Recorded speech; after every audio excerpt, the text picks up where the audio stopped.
तमाम संस्थाएं, तो लोगों ने बताया मेरे जिले के देवरिया के एक 19 मिश्रा वहां पर प्रतिकुल पद थे, बताया कि बहुत शानदार व्यक्ति हैं, 16 भाषाओं के जानकार हैं।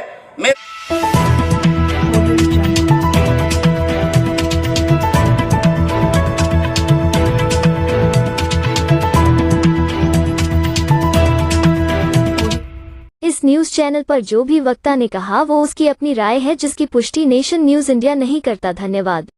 मेरे मन में भी श्रद्धा जागृत हुई कि रामभद्राचार्य जन्म से अंधा, 16 भाषाओं का जानकार, उस व्यक्ति से मिलना चाहिए।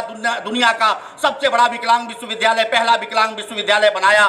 मैं जब उनके पास गया तो एक नेता का नाम लेकर के, मुलायम सिंह यादव का नाम लेकर के, कि वो राक्षस है, जब पता चला कि मैं यादव हूं, और मेरे साथ 7-8 लोग और थे, जब पता चला वो सभी के सभी कोई प्रिंसिपल थे, कोई मास्टर थे, और जब पता चला ये फला यादव फला यादव फला यादव, उसके बाद से वह संत मुलायम सिंह यादव को मां बहन की गालियां हम लोगों के सामने देना शुरू कर दिया।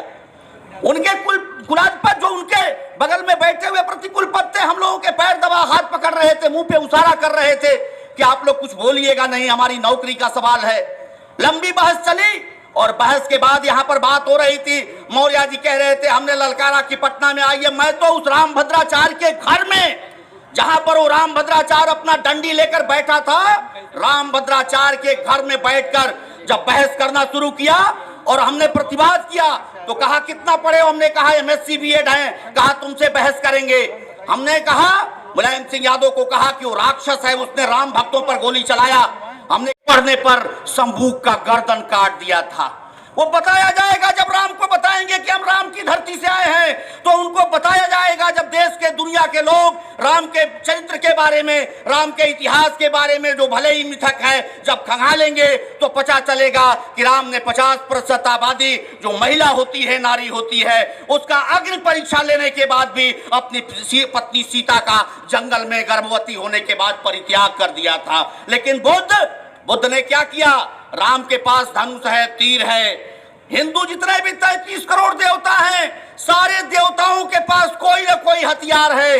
बगैर उनकी इच्छा के तृण भी हिल नहीं सकता, हवा भी चल नहीं सकती, हम सांस नहीं ले सकते, जैसा वे बताते हैं। लेकिन वे लोग जिनके बगैर इच्छा के हम कुछ भी नहीं कर सकते, उनको अपनी रक्षा के लिए किसी को गदा चाहिए, किसी को त्रिशूल चाहिए, किसी को तलवार चाहिए, किसी को तीर धनुष चाहिए। और एक व्यक्ति पैदा हुआ भारत के अंदर, महामना बुद्ध ने अंगुलीमाल जैसे डाकू के सामने शांति और अहिंसा का उपदेश देकर उसको अपना शिष्य बना लिया, भंते बना दिया, चीवर पहना दिया। ये बुद्ध का आदर्श था, ये बुद्ध है।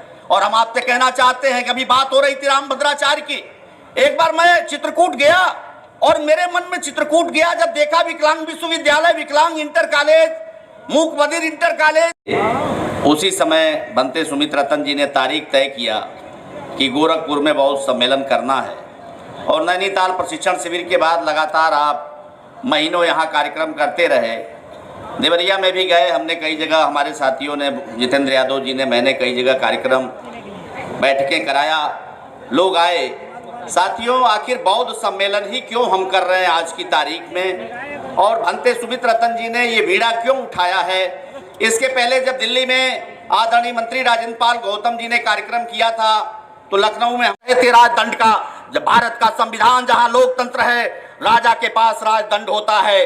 लेकिन आज हमारे देश के संविधान के ऊपर बहुत बड़ा खतरा है। हमारे देश के ऊपर अभी रेल हादसा हुआ, और पता है 3,12,000 पद रेलवे में खाली हैं, और 1,40,000 पद केवल सुरक्षा से जुड़े हुए जो कर्मचारी हैं, उन सुरक्षा से जुड़े हुए कर्मचारियों के 1,40,000 पद खाली हैं। इस बात को हमारा हिंदी अखबार नहीं लिखता, अंग्रेजी अखबारों ने दिल्ली से प्रकाशित किया है कि 3,12,000 पद रेलवे के आज की तारीख में खाली हैं, जिसमें 1,40,000 सिक्योरिटी से, सुरक्षा से, सेफ्टी से जुड़े हुए पद हैं। लेकिन ये सरकार, मोदी की सरकार 9 वर्ष में एक भी रिक्रूटमेंट रेलवे में नहीं की।